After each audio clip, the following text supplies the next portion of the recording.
Hello everyone. तो अभी तक हमने टॉपिक पढ़ा है इनवर्स ट्रिग्नोमेट्रिक फंक्शन। तो आज हम स्टार्ट करेंगे रिलेशन एंड फंक्शन। जैसा कि मैंने बोर्ड पे लिख रखा है टॉपिक रिलेशन एंड फंक्शन, और ये आपके 12th में काम में आने वाला है। 12th के एनसीईआरटी के फर्स्ट चैप्टर है रिलेशन एंड फंक्शन। तो इसमें बहुत सारी चीजें हैं। तो सबसे पहले हम बात करेंगे कि रिलेशन है क्या। तो जैसे वैसे आप ये स्टडी कर चुके हैं 11th में, लेकिन फिर भी थोड़ा सा इंट्रोडक्शन देना जरूरी होता है किसी भी चीज का। तो रिलेशन से पहले आपको समझना पड़ेगा आखिर रिलेशन आया क्या। तो रिलेशन रिलेट करता है सेट चैप्टर से। तो सेट्स में सपोज अगर कोई दो सेट्स हैं, if there are two sets A and B and both are non empty set, if A and B both are non empty sets, then the collection of all the order pair. अब आपने पहले ही ये study कर रखा होगा order pair. तो collection of all order pair such that, ये सभी order pair such that A belongs to set A and B belongs to set B। जो ऑर्डर पेयर का फर्स्ट एलिमेंट सेट A में है और सेकेंड एलिमेंट सेट B में है, then the collection of all order pair set, the collection of all order pair A, B such that A belongs to A and B belongs to B, then this collection is called Cartesian product। और इस collection को हम क्या कहते हैं? Collection को Cartesian product कहा जाता है। ठीक है, तो जो भी हमारे ये कलेक्शन आएंगे ए और बी से, अब कैसे करके कलेक्शन आएगा उस चीज को आप समझो। जैसे फॉर एग्जाम्पल अगर हमारा सेट ए है 1 2 एंड सेट बी है सपोज 2 4, और हम अगर A cross B and this Cartesian product is denoted by A cross B. Remember, अगर कार्टेशियन प्रोडक्ट है ए से बी पर, from A to B, on A to B, then it is denoted by A cross D. So A cross D, that is Cartesian product of A and B, it will be 1 2 1 4। देखिए इसका product इसके साथ होगा, फिर इसके साथ होगा, तो 1 2 1 4, then 2 2 and 2 4, this will be 2 4। तो ये हमारा कार्टेशियन प्रोडक्ट हो जाता है। अब प्रोडक्ट हो जाता है, उसके बाद मैं आपको बता दूं जो फर्स्ट एलिमेंट होता है इन ऑर्डर पेयर में, जो भी फर्स्ट एलिमेंट होता है, ठीक है। अगर रिलेशन, सॉरी उससे पहले में एक रिलेशन डिफाइन करेंगे, उससे पहले रिलेशन की बात कर लेते हैं। तो जैसे ये हमारा कार्टेशियन प्रोडक्ट आ गया, अब रिलेशन कैसे आएगा आखिर इसमें कि रिलेशन कार्टेशियन प्रोडक्ट में रिलेशन कहां से आया? तो रिलेशन इसी पर ही डिफाइंड होता है। हम इसमें से ही इस कार्टेशियन प्रोडक्ट में जो ऑर्डर पेयर आए हैं, इन ऑर्डर पेयर में ही अगर एक रिलेशन स्टेब्लिश कर दें, ऑर्डर पेयर में एक रिलेशन स्टेब्लिश कर दें, और इसी में से कुछ एलिमेंट ले लें। जैसे कि सपोज कोई एक सेट है R, अभी हम इसको रिलेशन नहीं बोल रहे, suppose this is a set R, और ये सेट R इस तरह से रिप्रेजेंट है, suppose A, B such that A belongs to set A and B belongs to set B belongs to set B, and A is less then B। यहां पर क्या है? यहां पर भी वही है, कार्टेशियन प्रोडक्ट के ही एलिमेंट है। A सेट A में है, B सेट B में। अभी हमने कार्टेशियन प्रोडक्ट की डेफिनेशन भी बताई कि अगर कार्टेशियन प्रोडक्ट A से B पर है तो A सेट A को बिलोंग करना चाहिए, B सेट B को बिलोंग करना चाहिए, A सेट A को बिलोंग कर रहा है, B सेट B को बिलोंग कर रहा है। बट डिफरेंस क्या है? डिफरेंस है दोनों, यहां कोई कंडीशन नहीं है, लेकिन यहां पर कंडीशन है ऑर्डर पेयर में।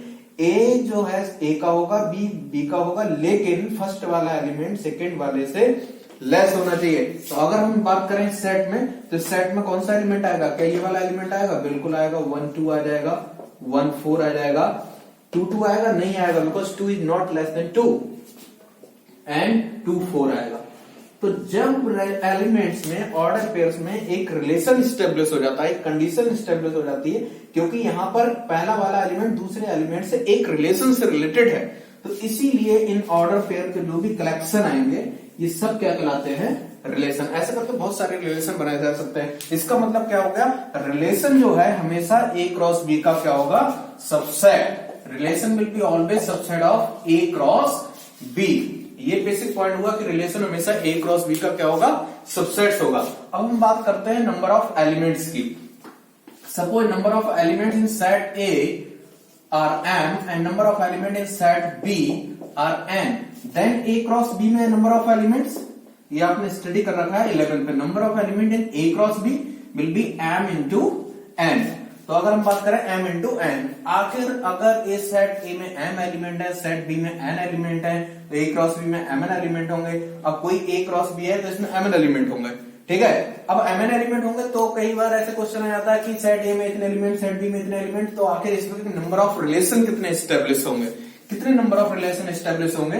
तो ये इस रिलेशन के लिए जब रिलेशन एस्टेब्लिश करेंगे तो इस सेट के अंदर एलिमेंट a क्रॉस b के अंदर एलिमेंट है mn, तो जितने a क्रॉस b के सबसेट्स होंगे, जितने a क्रॉस b के सबसेट्स होंगे उतने ही क्या होंगे, रिलेशंस होंगे। क्योंकि रिलेशन क्या होता है, a क्रॉस b का क्या होता है, सबसेट होता है। अब a क्रॉस b का सबसेट, तो जितने a क्रॉस b के सबसेट उतने ही नंबर ऑफ रिलेशन। तो अगर a क्रॉस b में mn एलिमेंट्स हैं तो इसके नंबर ऑफ सबसेट्स कितने होंगे। तो अगर आपको याद है कि अगर कोई सेट है a और इसमें नंबर ऑफ एलिमेंट्स है n, अगर सेट A के अंदर n एलिमेंट्स हैं, देन नंबर ऑफ सबसेट्स क्या होते थे, 2 टू द पावर n।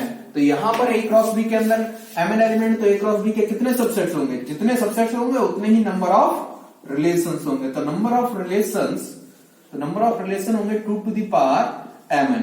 ये बेसिक पॉइंट हुआ अभी हमारा कि नंबर ऑफ रिलेशंस कितने होंगे। ये तो हमारा 11th का है, ठीक है। और यहां पर जैसे मैंने रिलेशन बताया, कोई डेफिनेशन एक डिफाइन कर दिया, इसमें ए और बी के एलिमेंट को रिलेट कर दिया, तो ये हमारा रिलेशन हो गया। और यहीं पर ऑर्डर पेयर, इन ऑर्डर पेयर का जो फर्स्ट एलिमेंट होता है, ऑर्डर पेयर का first element, this is known as domain of relation. अगर कोई भी एलिमेंट है तो डोमेन ऑफ रिलेशन की बात करेंगे, डोमेन ऑफ रिलेशन, तो वो आएगा A such that A comma B belongs to R.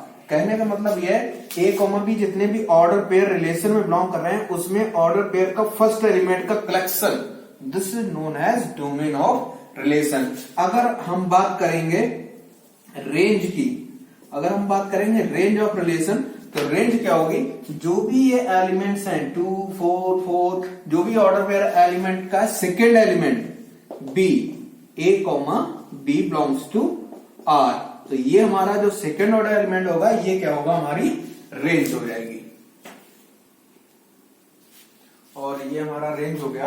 तो और अगर हम बात करें कोडोमेन की, तो कोडोमेन जो है, अगर कोई रिलेशन है, this is a relation and this is from set A to set B, तो सेट बी, ये जो सेट बी होगा ये हमारा कहलाएगा कोडोमेन।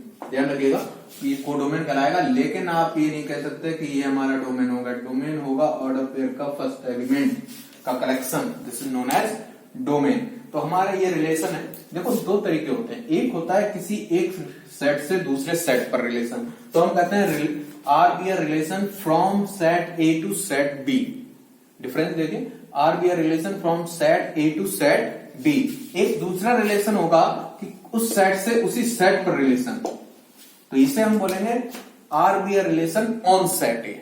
तो दोनों को बोलने का तरीका अलग है, R be a relation on set A. तो वैसे ये भी बोल सकते हैं R be a relation from set A to set A, तो थोड़ा अजीब लगता है। तो R be a relation on set A जब आपके बुक्स में होगा, जब सेम सेट पे होगा, तब वहां पर ऐसे नहीं कहेगा कि एन से एन पर है। सिंपल से है, R be a relation on set A means set ए से सेट ए पर ही रिलेशन है।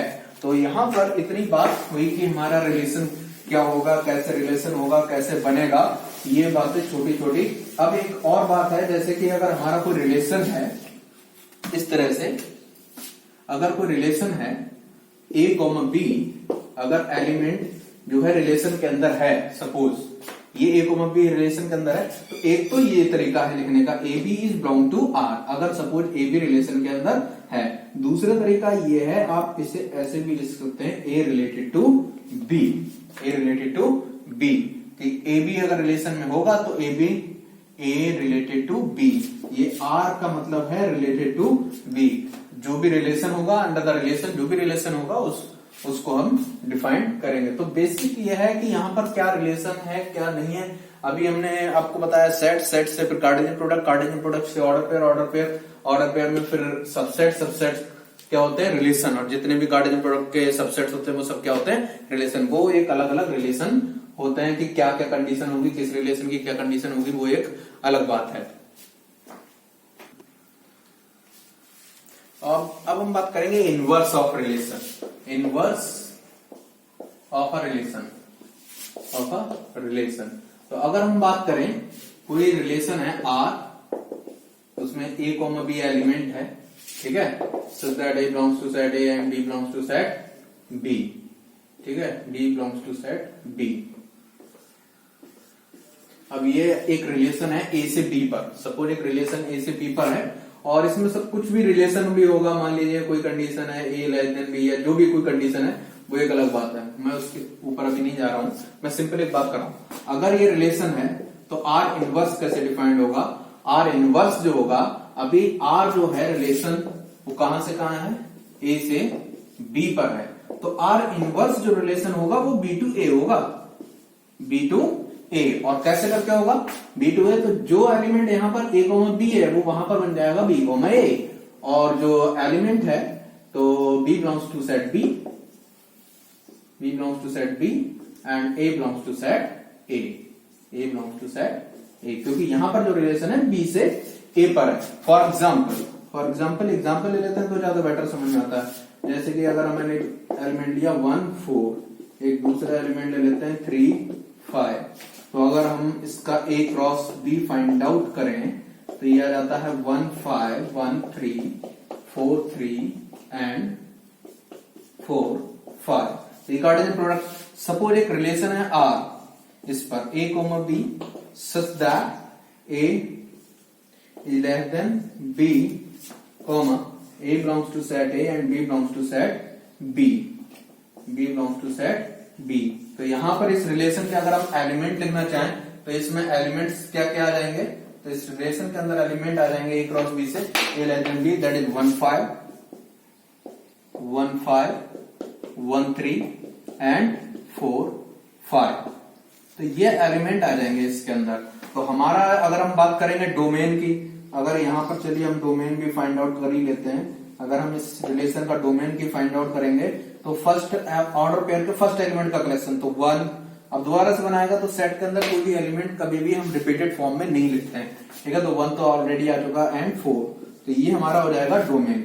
अगर हम बात करेंगे रेंज की, रेंज ऑफ रिलेशन, तो range of relation second order pair का second element, this will be 5 3 and again 5, so don't write. So this is the domain and range. अगर हम बात करेंगे R इनवर्स की, तो यहीं पर R इनवर्स समझ लीजिए। R इनवर्स का मतलब है इसके एलिमेंट्स के ऑर्डर पेयर्स को क्या कर देना, जस्ट रिवर्स कर देना। तो इसमें 5 1 है तो वो हो जाएगा 5 1 5 1 5, तो it become 5 1 1 3, that is 3 1 and this become 5 4।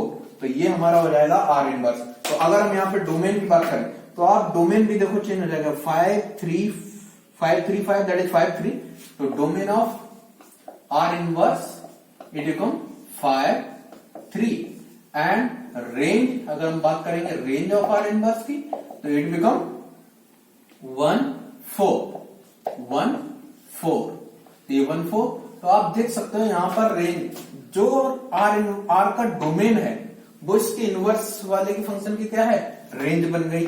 Domain यहाँ पर 1 4 है, इसमें रेंज 1 4 है, और जो यहाँ पर रेंज आर ऑफ आर है वो डोमेन ऑफ आर इनवर्स। कहने का मतलब क्या है, domain of relation will be equal to range of R inverse function, and range of R will be equal to domain of R inverse. तो दोनों में जस्ट रिवर्स रिलेशन है। तो ये हमारा रिलेशन हुआ, ये बिल्कुल इंट्रोडक्शन है सिंपल जो क्लास 11th का है। क्लास 11th में बस इतनी सी बातें हैं और कुछ ज्यादा है नहीं। तो अब हम नेक्स्ट टॉपिक में क्या करेंगे, नेक्स्ट लेक्चर में इसका पूरा जो क्लास 12th में क्या है क्लास, ये तो मैंने जितना भी आपको बताया क्लास 11th में, क्योंकि इंट्रोडक्शन एक देना जरूरी था कि आखिर रिलेशन है क्या। अगर मान लीजिए कुछ किसी ने 11th में सही से नहीं स्टडी करा, बहुत से स्टूडेंट जो होते हैं वो रिलेशन को स्टडी सही से नहीं करते हैं, तो इसीलिए मैंने सोचा कि लाओ पहले इसका एक इंट्रोडक्शन पार्ट बना दिया जाए। तो अब जो नेक्स्ट टॉपिक होगा उसमें हम पढ़ेंगे क्लास 12th का कि आखिर व्हाट टाइप्स ऑफ रिलेशन। यहां तो केवल व्हाट इज रिलेशन ये 11th में था, रिलेशन में डोमेन फाइंड आउट करना, रेंज फाइंड आउट करना। अब हमारा 12th का जो टॉपिक है तो टाइप्स ऑफ रिलेशन, आखिर कितने टाइप्स के रिलेशन होते हैं। तो स्टे ट्यून्ड और पढ़ाई करते रहिए। Thank you.